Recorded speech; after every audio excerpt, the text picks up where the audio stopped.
Cotton, the white gold of the 19th century. Cotton, an industry dependent on African American slaves. Cotton, the heart of Britain's industrial revolution. Cotton, the generator of revenues that built a global empire. Then, in 1861, the cotton stopped coming. The Civil War cut 80% of Britain's supply overnight. Cotton feast turned to cotton famine.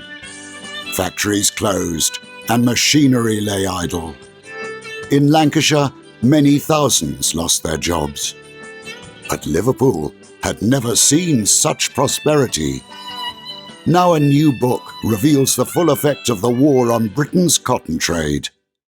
Losing the Thread: Cotton, Liverpool, and the American Civil War. When I graduated in 1971, I little thought that academic research would have a place in my future life.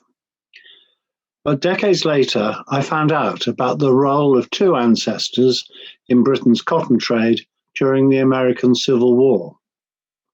That war had a devastating effect on British cotton. And when I discovered that there hadn't been any full-length academic work on the subject, I applied to study for a doctoral thesis at the University of Liverpool. Liverpool University Press has now published a book based on the thesis, and I'm making two films which describe the book. This first film covers the impact of the American Civil War on the British cotton trade. A second film covers the interaction between Britain and America during the conflict. In these films, I discuss the book and its main themes with Meredith Wheeler, for many years a writer-producer for ABC News in New York and London. Meredith comes at the subject from an American perspective, while the book approaches it from a British perspective. I hope we will come together somewhere in the mid-Atlantic. Hello, Meredith. Hi, Jim. Americans usually consider the American Civil War through the prism of slavery, but today your book is looking at it from a different perspective, from an economic thread, one might say cotton threads. And while Americans are aware of the devastating effects of the American Civil War on the United States, I wonder if you could tell us a little bit about the devastating effects it had on Britain. Yes, by all means. The cotton trade was by far Britain's largest industry at the time. In 1861, when the Civil War started, cotton generated 12% of Britain's national income. Half the factories in the country were for cotton production. Cotton goods accounted for 38% of all British exports.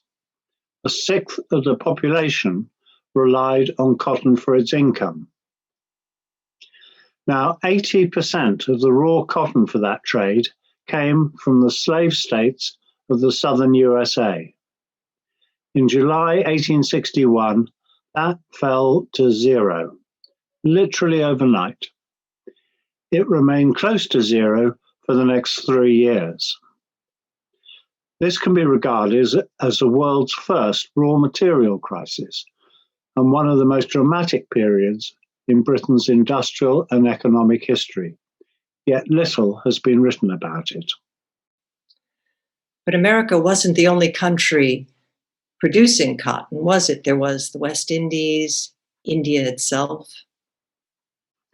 The book examines in detail what was done to reduce the dependence on American cotton before the war and to replace the supply lost during the war. Other countries, India especially, did indeed ship extra cotton during the Civil War. However, before the war, America grew 2/3 of the world's cotton and more than 3/4 of all cotton entering world trade. The vacuum left by the absence of American cotton was simply too great to fill especially at short notice.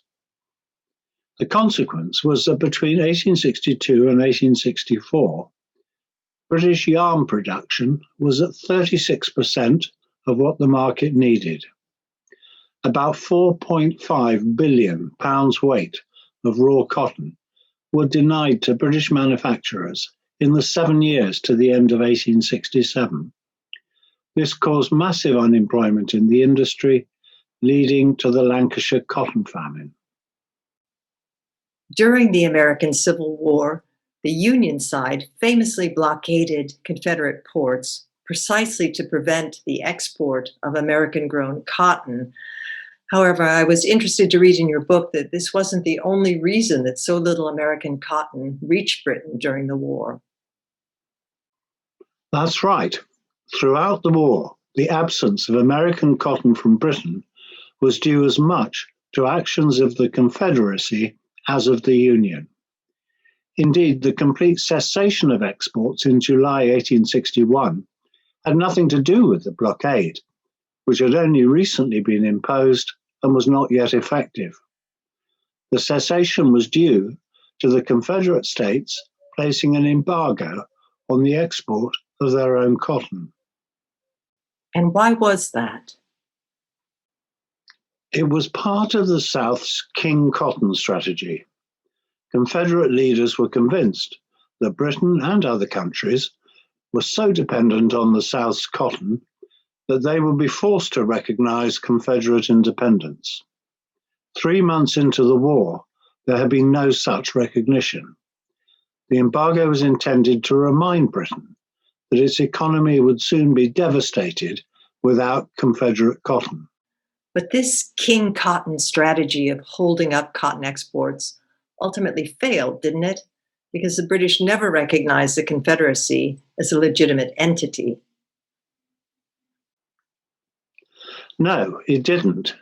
Recognition was discussed in Britain, but it was never a likely option, and it never happened.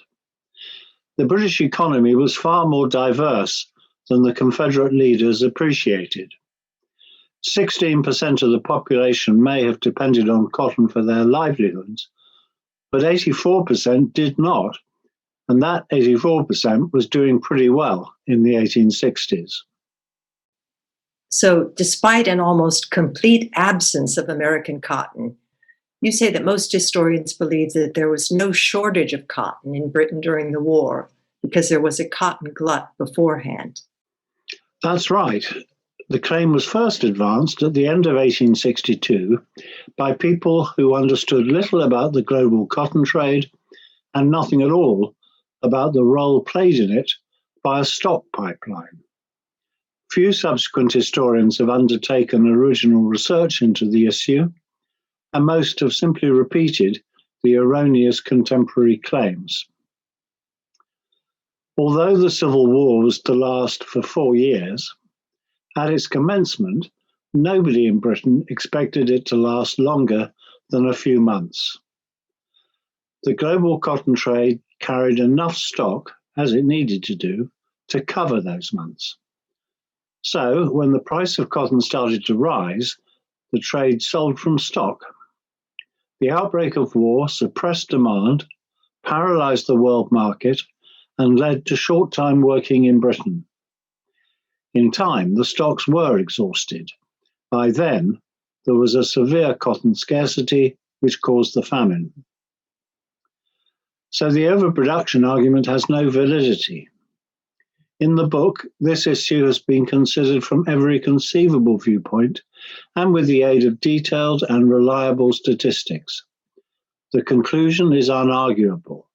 The Lancashire cotton famine was the direct result of the American Civil War and of nothing else. Let's talk about the great port city of Liverpool. It was key, wasn't it, to the cotton trade? Yes, all the raw cotton coming into Britain was traded on the Liverpool market by the town's cotton brokers.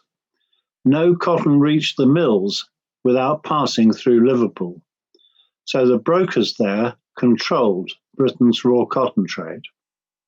So, did these Liverpool cotton brokers suffer from a scarcity of cotton during the American Civil War? Far from it. In 1863, while the rest of Lancashire starved, the Liverpool Mercury reported that the town's cotton trade had enjoyed its most profitable year ever. To a large extent, this was a result of wild speculation in cotton and gambling on its future price. During the war, Liverpool can best be seen as a giant casino. The price of raw cotton rose nearly fivefold at its peak. Roughly speaking, half of that increase was due to the cotton scarcity and half to speculation. Most consignments were bought and sold several times over before they ever reached the mills. Despite a halving of the volume, the value of cotton imports attained a peak in 1864 that would not be repeated until the extreme circumstances of the First World War. And the value of the cotton actually traded in 1864 was almost certainly the highest ever. The brokers earned a commission of 1% for trading each consignment based on its value. With the inflated price and with multiple sales of the same cotton, a broker could, and did, earn at least 20 times as much on the same weight of cotton as he had before the war. So, how did all this play with the Manchester mill owners? Badly. Manchester believed that Liverpool held the cotton import hostage, allowing it to leave only when its price had been artificially inflated and a ransom of 1% had been paid. To them, Liverpool was little more than a toll booth on the Mersey. Towards the end of the Civil War, the cotton spinners, led by the future MP Hugh Mason, declared war on the brokers. This hostility between Manchester and Liverpool, which one has to say still exists today, is explored extensively in the book. Eventually, long after the war, it led to a complete change in how raw cotton was traded in Liverpool. The cotton brokers were directly engaged in speculation themselves, weren't they? Absolutely. And so, it must be said, were the spinners. Everyone speculated. And according to your research, these cotton brokers in England had a massive conflict of interest, didn't they? Yes, they did. They frequently acted for both the seller and the buyer in the same transaction, trying simultaneously to achieve the highest price for one client and the lowest price for another. This is all detailed in the book. But I've also analysed the bills of entry for the Port of Liverpool, never previously examined by historians. The study proves that 91% of Liverpool's cotton brokers took responsibility for cotton consignments when they arrived at the docks. This proves the degree to which they were engaged in trading cotton themselves, instead of purely acting as middlemen, as they were supposed to do. It's generally believed that during the American Civil War, Liverpool, unlike the rest of Britain, sided with the Confederacy, and that Liverpudlians in general supported the South. Is that true? No, or at least not to the extent that is claimed. The crucial point is that Liverpool was the main communications hub between Britain and both parts of America, not just the South. Liverpool's ties with the North were more extensive and more valuable than its ties with the South. This fact has largely been overlooked by historians. During the war, the port did indeed swarm with Confederate agents, as one commentator put it, but it swarmed with Union agents too. And it is worth noting that Laird Brothers, which controversially built warships for the Confederacy, were also approached to build warships for the Union and agreed to do so. Overall, no hard and fast conclusion on Liverpool's sympathies can be reached. There isn't enough evidence. But Liverpool had strong vested interests in both sides of the conflict, and it is time for a more nuanced view of opinion there. Jim, I know you did considerable work with primary sources on your book, and you're a bit critical of some of the leading historians of this era. Can you talk a bit about that? I felt I had to follow the evidence wherever it led and not to sugarcoat the implications. Thomas Ellison, the revered 19th century historian of British cotton, had a major conflict of interest because he was also a cotton broker. He has been given a free pass for too long. Douglas Farney, the doyen of 20th century British cotton historians, was in serious error in his writings on the Civil War. There are also substantial flaws in Sven Beckert's recent work, Empire of Cotton. But these criticisms relate specifically to the period of the American Civil War and only to that. I have no basis for making any wider criticism. The aim of the book is to correct some major misconceptions that have arisen and not to rewrite history completely. So, a tumultuous period of history, and one that may now be a little better understood. Thanks for talking about your book, Jim. Thank you very much too, Meredith. Cheers. Cheers.